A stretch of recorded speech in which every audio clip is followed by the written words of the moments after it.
Alright, it's been 5 weeks since the last Mole plus Pandora's Box video, which doesn't sound right, but I've checked the calendar and that is definitely the case. Now, I mentioned in that video that there was a lot of extra footage, and so I was going to split it up. I didn't think it would take me 5 weeks to get to it, but here we are. Now, obviously, this is from pre-update, so there will be some things that are not the same in the current version of the game. But I think most of the units I'm using here are by and large unchanged. We need Frigate Bird, Mole. What else? I'm not sure if I use anything that has been changed, but I guess we'll mention that as we go. Now, in this particular run, I end up getting the Frigate Bird first, so we're just going to stat it up. Given that its ability isn't all that great, especially in this context, we're going to have to get some stats onto it to give ourselves a chance. Now, looking back at these runs, because I will actually show more than one run here. We've got two more at the end. Now, looking back at them, you can definitely see a pretty clear pattern, and it begins on this turn here where we end up getting 2 hatching chicks in shop, and then also selling a stoat into a hatching chick. Now, anyone who is a dedicated customs player will know that at the moment you face quite a lot of level 3 hatching chick teams in the late game. Now, that was something that you did see before, but it wasn't very common. And part of the reason for that is that the hatching chick used to give experience at level 3, but it would happen at start of the next turn, not the end of the current turn.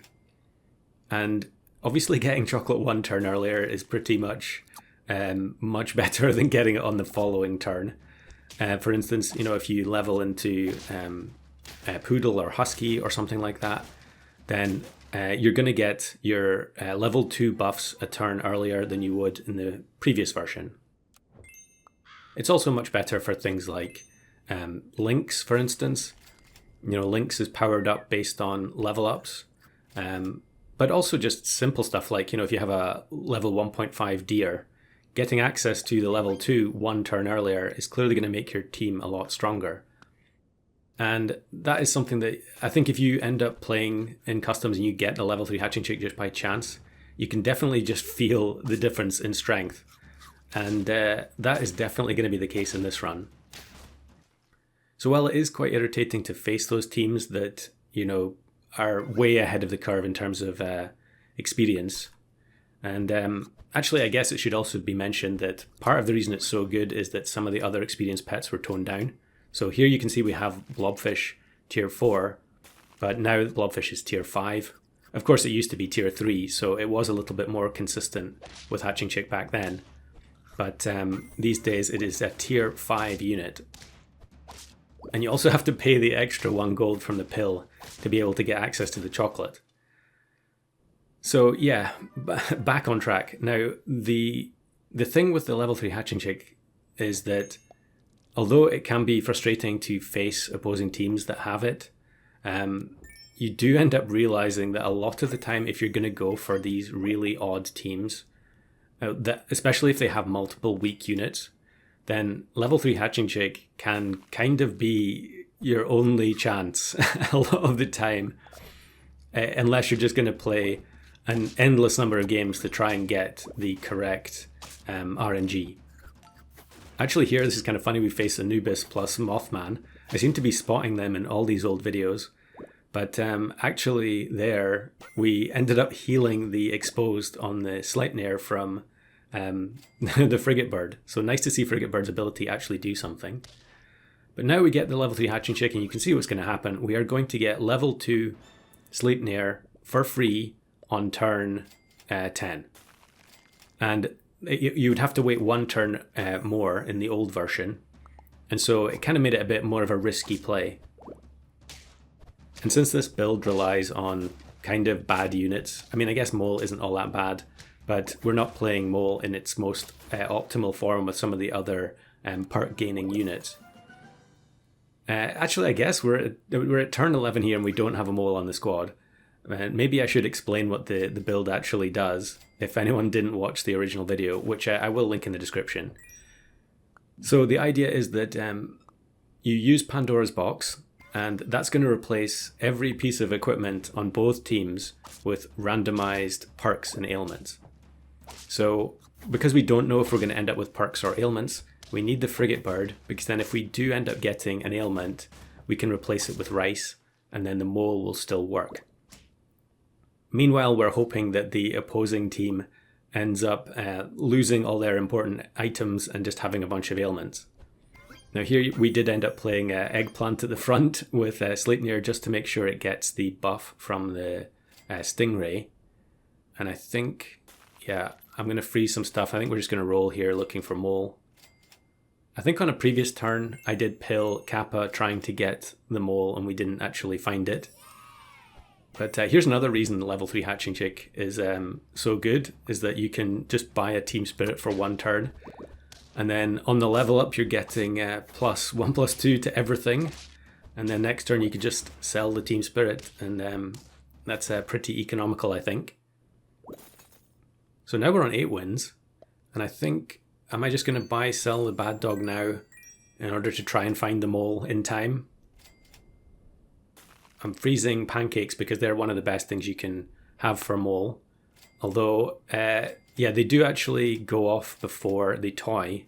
And there was a Mole in shop there, but I rolled past it. But luckily we end up getting another one. And then I made the mistake of not moving the Hatching Chick because we could be leveling up the Mole immediately. Very typical Jersey Devil team, actually. It's kind of an orange-red looking team with both the Sabertooth and the Phoenix.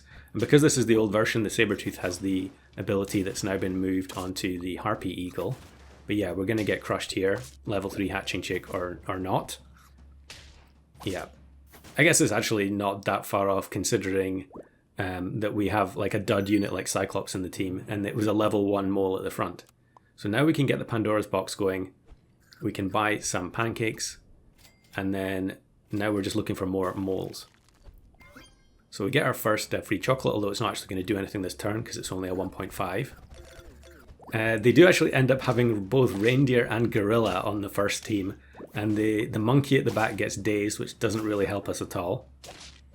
And I think we're going to end up losing here. I guess it depends, yeah. If the frigate bird mana snipe had hit the gorilla, maybe we could have tied there. But yeah, I'm going to freeze the Bad Dog as well, just to make sure that we can refresh the Pandora's box next turn.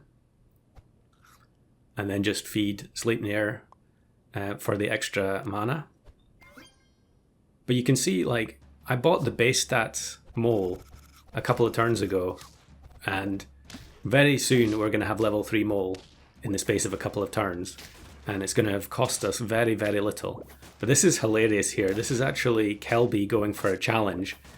And I end up getting the perfect spread of ailments and perks there, I think. The worm at the back ended up getting exposed, which meant that it got one shot by the mana snipe. So pretty lucky to get away with that.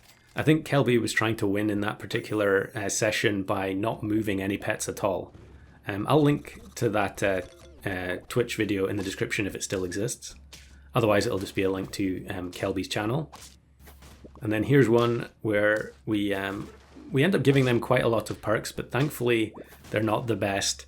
They get Onion at the back, so the Stego is going to do a little bit of a shuffle, and we do end up winning with the Bad Dog left. So that's the first one down. Now I ended up getting the Mole so late in that one that I played a ton of other games trying to get the perfect setup.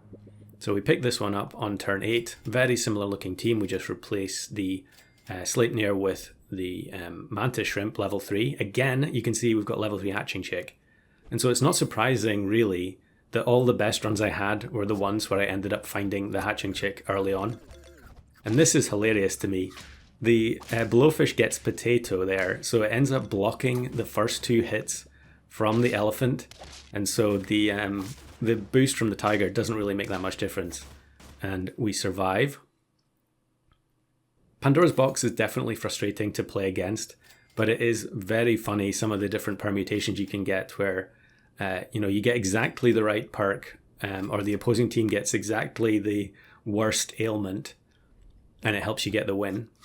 So we upgrade the Mantis Shrimp to Pie there. I think it had a Love Potion just as any old perk for the mole. And actually, I think, is this the exact same Jersey Devil team from earlier? With the Sabertooth and Phoenix? It's definitely the same person. Now, they do end up getting some decent perks, but the Phoenix overwrites the Pita Bread there. However, double Jersey Devil clearly going to be good enough for a win against our Frigate Bird Mole team. But we do have one more life. Now, I don't think there's any benefit to level 2ing the Bad Dog. I think Pandora's Box is the same regardless of which level toy it is. And yeah, the Hatching Chick is just giving extra EXP to the Frigate Bird. It doesn't make any difference at all. But the Mantis Shrimp Plus, I think it was exposed on the Guinea Fowl at the front, results in an instant kill. Funnily enough, they do end up getting some stats from Axolotl Elephant Seal, but we're going to get the win regardless. So yeah, strike another win for level 3 Hatching Chick. And here's another one, but I think in this one I'm going to end up selling the Hatching Chick and trying to bring something more useful in once we've got all the levels we need. So what we're doing here is running Donkey alongside the Frigate Bird and Mole. And I think that was probably due to the number of summon teams I was facing, you know, Shark, Turkey, Spino, Jersey Devil, whatever, just getting fed up losing to them. And so we're going to pull their unit to the front, which often means that the level 3 Mole can get another kill. And this team, yeah, it's going to be an easy win. Doesn't matter what comes out of the Eagle, although it does end up being a double White Tiger. So the Bad Dog is ready to go in the shop. We get our last buff from the TV. I think I would like to buy another Blue Ringed Octopus before selling it, but we're on 9 wins now. So yeah, I'll sell the Hatching Chick instead. We don't really need level 3 Donkey. And then take Pandora's Box. I think I almost took Evil Book by accident there. And then we're actually going to bring in a base stats Frigate Bird on turn 14 and give it Pancakes. And then, yeah, we'll buy the chicken leg onto the donkey. So the other Frigate Bird is to try and make sure that the original Frigate Bird gets rice, because Frigate Bird cannot heal itself. And it's the same person again, the same Jersey Devil player again, but this time they're playing a nasty looking Jerboa team. But although they get Pepper from the Pandora's Box, we end up getting the win with a double Frigate Bird squad. That one I was kind of surprised by, but I think the fact that it was the 4 squad in the final battle really helped me.